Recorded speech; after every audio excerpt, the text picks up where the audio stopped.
cuando uno lo termina de leer, no se te queda nada. Simplemente lo coges, lo lees y lo desechas. Hola amigos del arte de la ficción. Un nuevo programa y hoy hablaremos de Abril Rojo, de Santiago Roncagliolo, ganador del Premio Alfaguara del año 2006 y que este año ha sido nuevamente editado por la editorial Seis Barral y que por lo tanto el autor ha dado una gira nacional presentando su nuevo libro en las principales ciudades de nuestro país. He allí la nueva portada en Seis Barral. Yo tengo el del año 2006 de segunda mano y vamos a hablar un poco sobre esta novela. Pero antes de hablar del libro, conozcamos un poco la trayectoria literaria de Santiago Roncagliolo. Santiago Roncagliolo Loman nace en Lima en 1975 e inició su carrera literaria escribiendo libros infantiles y de teatro. Y aquí sus títulos: Tus amigos nunca te harán daño, publicado en 1999. Rugor, el dragón enamorado, en 1999 también. La guerra de Mostark, año 2000. El príncipe de los caimanes es su primera novela, publicado en el año 2002. Le siguen el libro de cuentos Crecer es un oficio triste, 2003. El ensayo Arte Nazi, 2004. La novela Pudor, también del año 2004. Cuentos embrujados, 2006. Y Abril Rojo, novela del cual vamos a hablar, también del año 2006. Jet Lag, año 2007. La cuarta espada, también publicado en el 2007. Memorias de una dama, publicado en 2009. Tan cerca de la vida, publicado en 2010. El amante uruguayo, 2012. Mi primera vez, cuentos del año 2012. La casa embrujada, que es literatura infantil, publicada en 2013. Oscar y las mujeres, también publicado en 2013. El gran escape, también publicado en 2013. La pena máxima, publicada en 2014. La noche de los alfileres, del 2016. Y Líbranos del mal, del año 2021. Y como vemos, Santiago Roncagliolo es un escritor ya de oficio, todos los años prácticamente está publicando, ya tiene una carrera ya hecha, es uno de los pocos autores que vive netamente de lo que escribe. Y ahora pasemos a hablar un poco de Abril Rojo. Y Abril Rojo es considerado por el mismo autor un thriller que tiene como argumento la investigación de asesinatos producidos en el mes de abril, tal como dice el título, en la Semana Santa, en la ciudad de Ayacucho.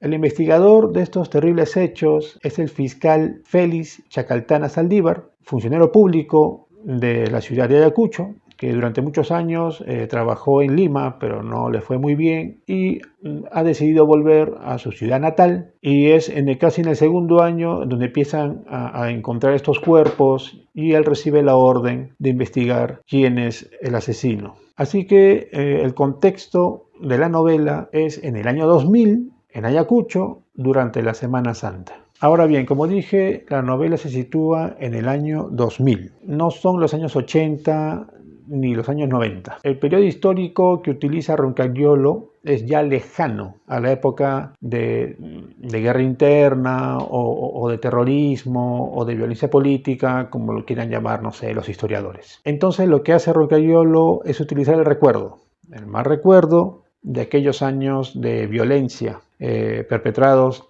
tanto por Sendero Luminoso como por el Estado, ¿no? Por el ejército. Así que aquí en esta novela, Sendero Luminoso no lo vas a encontrar como un personaje principal, ni siquiera como un personaje secundario. Así que esa portada utilizada por Seis Barral no es del todo cierta, ¿no? Hay que tener un poco de cuidado con lo que nos está vendiendo Seis Barral. Por eso yo creo que es más honesta esta carátula, la de Alfaguara, que la que actualmente está vendiendo Seis Barral. Entonces, ¿hay referencias a Sendero Luminoso en esta novela? Sí, Sí las hay. ¿Es Sendero Luminoso actor principal o secundario en esta novela? No. Puede estar, encasillada esta novela con respecto al concepto literario de literatura de la violencia política. Eso es discutible.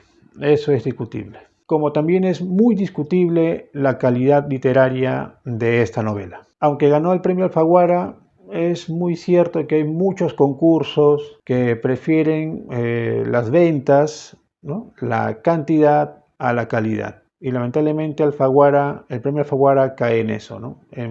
Le preocupa mucho más las ventas que la calidad de la obra a premiar.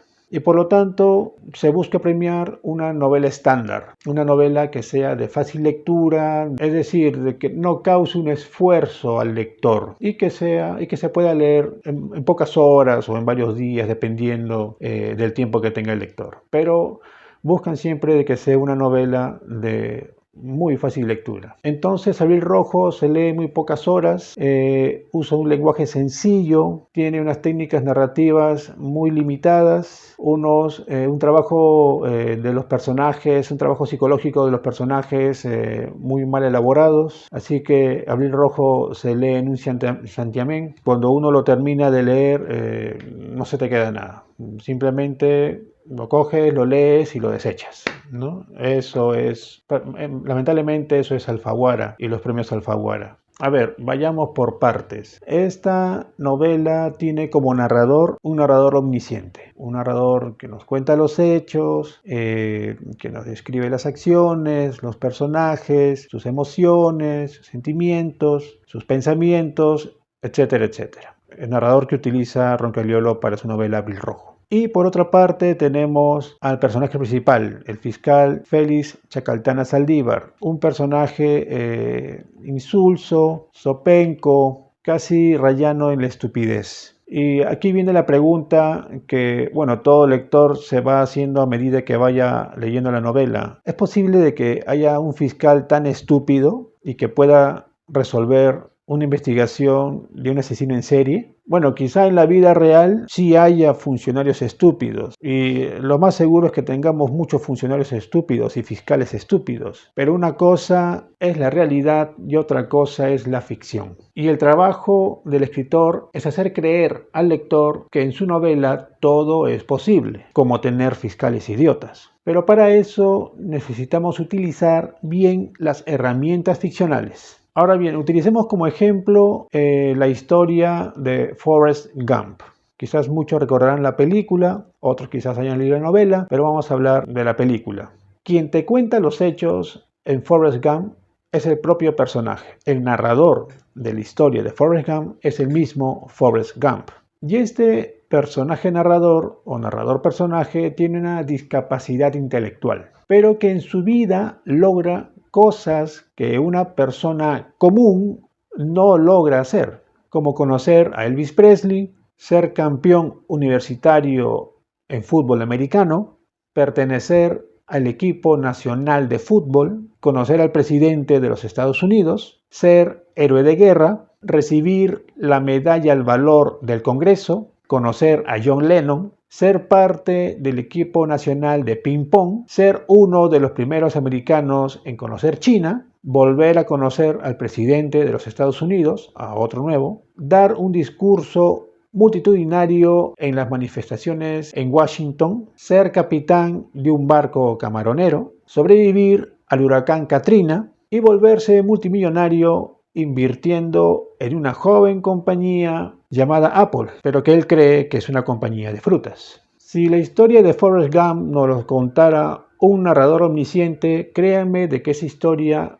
no sería creíble, porque un narrador omnisciente tiene la característica principal de ser un narrador muy confiable, porque lo sabe todo. Pero como Forrest Gump es el narrador y tiene una discapacidad intelectual, entonces tiene una percepción distinta del mundo. No diferencia casi el bien del mal. Siempre es una persona confiada. Y bueno, todo le sale bien, tiene mucha suerte. Pero cuando un narrador o un narrador personaje tiene esta especie de, digamos, percepción distinta del mundo, aparece un nuevo narrador que se llama el narrador no confiable. Y este concepto no me lo invento yo, lo utiliza David Lodge en su libro El arte de la ficción para describir el tipo de narrador que utiliza Kazuo Ishiguro en su novela Lo que queda de la tarde, y también el narrador que utiliza Vladimir Nabokov en su novela Pálido Fuego. Y le leeré un pequeño párrafo de lo que dice David Lodge con respecto al narrador no confiable o poco confiable. Un narrador poco confiable sirve precisamente para revelar de una manera interesante la distancia que media entre la apariencia y la realidad, y para mostrar cómo los seres humanos distorsionan o esconden esta.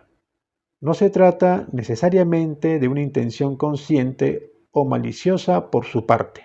Y digo esto porque el personaje Félix Chacaltana de Abril Rojo tiene esta característica de narrador poco confiable. Cuando yo leí Abril Rojo, este fiscal me hacía recordar mucho a Forrest Gump, una persona que en realidad no sabe lo que está haciendo y siempre está a las órdenes de los demás, no tiene voluntad propia. Entonces, Chacaltana toda la vida ha estado tras un escritorio, escribiendo informes, y de repente le llega la orden de que investigue estos asesinatos. Y entonces el personaje, mientras vamos leyendo, no sabe qué hacer. Nosotros no sabemos como lectores qué está sucediendo, las víctimas se siguen presentando y Chacaltana sigue sin saber dónde está parado. Es una persona que ni siquiera tiene la intención de buscar quién es el asesino. Él quisiera volver a su escritorio y seguir escribiendo sus informes. Y se nos muestra al personaje como un estúpido. Entonces yo veía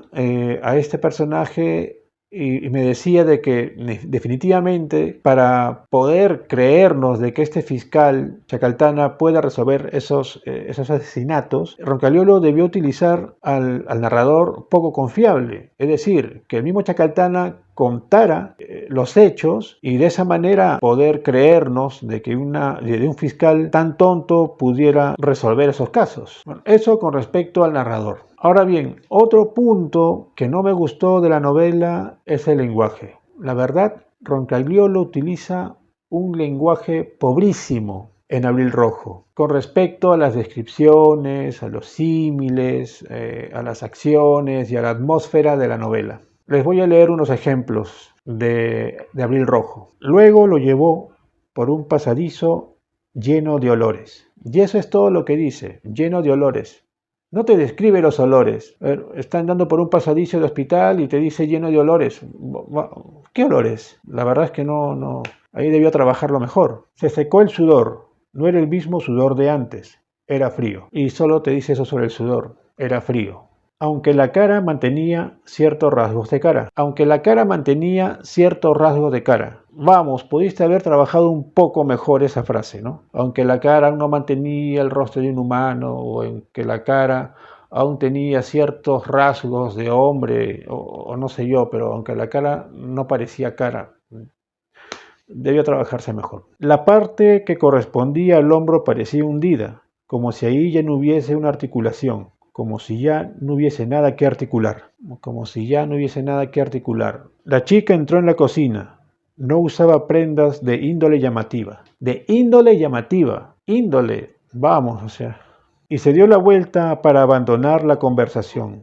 Con orgullo de archivo, el fiscal argumentó. Con orgullo de archivo. Con orgullo de archivo, así como suena, como se lee. Con orgullo de archivo. ¿Qué quiso decir con eso? ¿Qué quiso decir con eso? Con orgullo de archivo.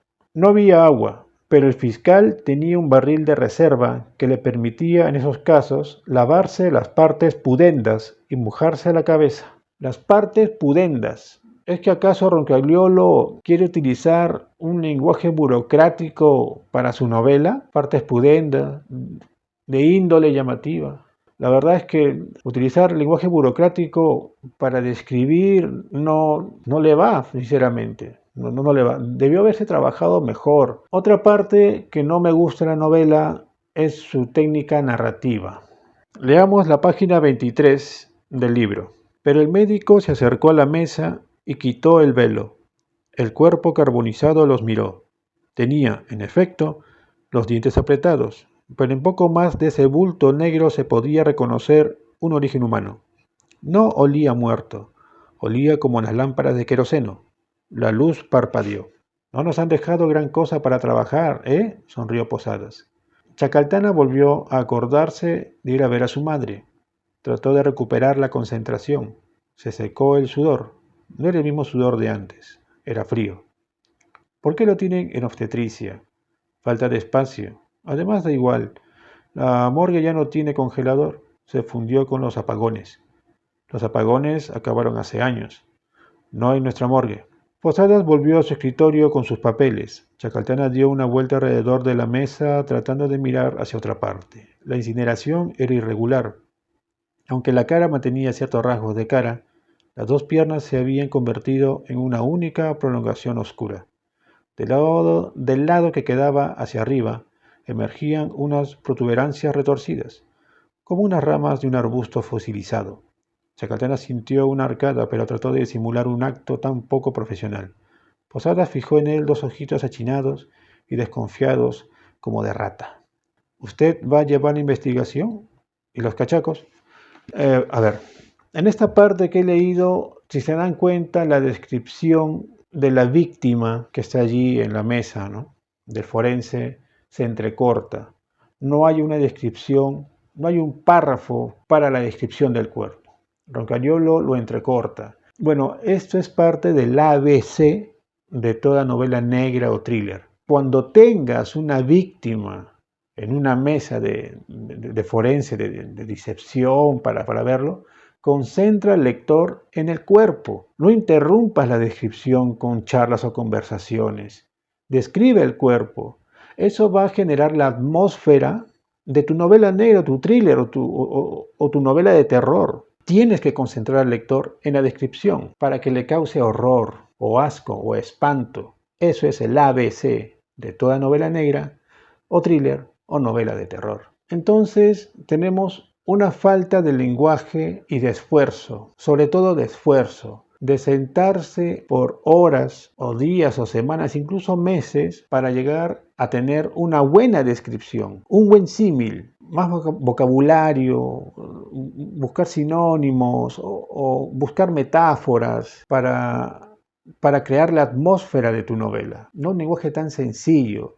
No, tampoco digo de que sea como en el siglo de oro, pero un poco más de esfuerzo. Eso es lo que no se nota en esta novela. Un poco de esfuerzo. Entonces las páginas pasan y al final de acabar la novela no se te queda nada. No hay un capítulo resaltante o un párrafo resaltante o una oración resaltante. No hay nada. Después de leer Abril Rojo no se te queda nada. Eso para mí no es una novela destacable. Por ahí creo que la librería Crisol dice que es un nuevo clásico de la literatura peruana. Un libro así no es un clásico de la literatura peruana, no. No se te queda nada, absolutamente nada. Ahora bien, tenemos una novela que en la portada de Seis Barral nos están vendiendo Sendero Luminoso. Sendero Luminoso no aparece en la novela, no aparece como personaje principal ni secundario. Segundo, tenemos una falla en el narrador. No debió ser un narrador omnisciente, debió utilizar un narrador poco fiable, un narrador personaje poco fiable. Tercero, tenemos un lenguaje pobre para las descripciones. Cuarto, tenemos una técnica narrativa también pobre, no hay un esfuerzo por parte del escritor. Al final de la novela no se te queda nada, no hay nada que resaltar. Pasan las hojas y una vez acabado lo dejas el libro y simplemente se te olvida la historia, el personaje, todo. Quizá Roncaliolo lo que quiso hacer con Chacaltana es crear un personaje honesto, un personaje con moral en un mundo depravado, el bien contra el mal. El fiscal es el bien y los militares, y Sendero Luminoso, bueno, que no aparece en realidad, y este asesino representan el mal, ¿no? Y la búsqueda de la verdad, ¿no?, de este fiscal por descubrir quién es el asesino, pero en realidad el fiscal ni siquiera quiere, no trata de encontrar la verdad. Él prefiere no hacer nada, pero lo obligan, ¿no? Recibe órdenes. Eso tampoco no funciona, porque estamos aquí trabajando con un antihéroe, ¿no? Chacaltana es un antihéroe. Y hay dos tipos de antihéroe. Un antihéroe con voluntad y un antihéroe sin voluntad. Un antihéroe con voluntad, la mejor representación de un antihéroe con voluntad es Don Quijote. Es una persona bueno, no es un héroe, o sea, no es tan astuto, no tiene fuerza y digamos es un antihéroe, pero que tiene voluntad, es decir, aunque está loco, aunque es viejo, aunque es, digamos, es débil, él decide, ¿no?, ir a convertirse en caballero. Él decide viajar, él decide enfrentarse a gigantes, que en realidad son molinos, decide enfrentar a otros caballeros, decide enfrentar ladrones o soldados, que en realidad son ovejas, pero él decide. Eso es un antihéroe con voluntad. Un antihéroe sin voluntad está representado, digamos, en el Lazarillo de Tormes, ¿no? Este personaje que está a merced de otros. Está a merced de la voluntad de otros y que va de amo en amo, ¿no?, siempre sirviéndoles. Tenemos un antihéroe con voluntad y un antihéroe sin voluntad. Chacaltán está en la segunda opción, el antihéroe sin voluntad, y por eso siempre recibe órdenes. Igual que Forrest Gump. Forrest Gump también es un antihéroe sin voluntad. Todas las aventuras de Forrest Gump es porque a él le dicen qué hacer. Pero ¿cómo sobrelleva el escritor de Forrest Gump esto? Creando un narrador poco fiable. Utiliza esa técnica para que los lectores o los espectadores en la película nos podemos creernos todo lo que está pasando, ¿no? Oye, ¿en realidad conoció a Elvis? ¿Conoció a John Lennon? ¿O no? O sea, se volvió millonario invirtiendo en Apple, pero él dice que es una compañía de frutas. En realidad ¿me está diciendo la verdad o no? Porque Forrest Gump tiene otra forma de ver el mundo, ¿no? Siempre estamos en esa duda, ¿no? Y por eso, entre la creemos y no la creemos, pero al final no las creemos. Ese es el narrador poco fiable. Muy interesante verlo también en lo que utiliza Katsuo Ishiguro y Nabokov en Pálido Fuego. Creo que eso debió haber sido la opción de Roncagliolo, utilizar ese tipo de narrador, para ese tipo de personaje que utiliza, ¿no?, en Chacaltana, que es un fiscal que prácticamente está en el límite de la idiotez. Y las novelas negras o las de detectives tienen o un héroe o un antihéroe, pero todos, ya sea héroe o antihéroe, tienen voluntad, ¿no? Tienen la voluntad de buscar la verdad. Creo que ahí tampoco es por eso que no funciona Abril Rojo, porque el detective, la persona que resuelve casos, en este caso asesinatos, trabaja con los conceptos universales de la búsqueda de la verdad, ¿no? Es Edipo buscando la verdad de por qué su ciudad está siendo castigada, ¿no? Busca la verdad. Son conceptos universales. Entonces, para poder buscar la verdad, tienes que tener la voluntad de buscar la verdad. Si no tienes la voluntad, entonces no funciona. Eso es lo que pasa en Abril Rojo, no funciona porque su personaje no tiene voluntad, ¿no? Es un lazarillo. Entonces, a Abril Rojo solo le doy una pluma. La novela no se me cayó de las manos porque, bueno, en fin, lo leí en un bus interprovincial y no me suelo dormir en los buses interprovinciales. Y por eso me lo pude leer en el viaje de ida y vuelta. Si quieren leer esta novela, yo les recomiendo que consigan de segunda mano, consíganla de segunda mano, a mí me costó 15 soles. Y si no pueden conseguir de segunda mano, consigan la edición de bolsillo, que está a 30 soles, ahí está, la edición de bolsillo. Y la de 6 Barral no la recomiendo porque creo que está a 90 soles y la verdad creo que no merece gastar tanto en una novela que al final vas a olvidar muy rápido. Y bueno, eso fue la crítica a Abril Rojo. Espero que les haya gustado. Si no estás de acuerdo, por favor, escribe tu opinión y me dices, bueno, no has visto esta parte, ¿no? En este capítulo sí resaltante tal cosa y quizás Ahí podemos intercambiar opiniones. Si te gustó el video, regálanos un like. Y si crees que esto le servirá a otra persona, compártelo. Muchas gracias a las personas que se están suscribiendo al canal. Ya vamos a llegar a las 100 suscripciones, totalmente naturales, orgánicas, que se dice, orgánicas. No he compartido la página con nadie. Simplemente lo mandé a YouTube, los videos, y se han ido estando suscribiendo. Le agradezco mucho eso. Agradezco también mucho los comentarios. eh, a los que les haya gustado los análisis que he hecho de las novelas, y tratando de hacer siempre análisis netamente literarios. Y por ahí he escuchado a un booktuber decir de que Roncaliolo es nuestro próximo premio Nobel, ¿no? No, o sea, no. Hay que tener mucho cuidado con esos booktubers, sobre todo con los que sonríen todo el tiempo, ¿no? O sea, cogen el libro y, hola, ¿qué tal? Soy el peruanísimo y Roncaggiolo podría ser nuestro próximo premio Nobel. Ah, Dios, ¿cómo hacen para hablar y sonreír al mismo tiempo? ¿Ah? Yo no lo puedo hacer. The world is a vampire.